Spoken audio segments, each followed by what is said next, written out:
DIY teeth whitening. Does it actually work or is it a myth? తెలుసుకుందాం. Hello everyone, this is Dr. Meghna, your dentist. Baking సోడాని జెంటల్గా మన టీత్కి scrub చేస్తే it can remove stains and cause teeth whitening. కానీ it can be abrasive over time. అంటే మన tooth ఎనామెల్ని అరగదీసేస్తుంది. దీనివల్ల సెన్సిటివిటీ వచ్చే ఛాన్సెస్ ఉంటుంది లాంగ్ రన్లో. Next, using lemon. లెమన్ ఎసిడిక్గా ఉంటుంది. So it can erode your tooth enamel and cause sensitivity. Tooth colour అనేది genetic trait, accepted.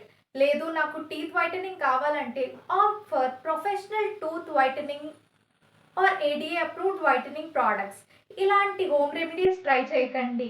It can do more harm than good. మీరు ఇప్పుడు చెప్తున్నారు, ముందే చెప్పాలి కదా.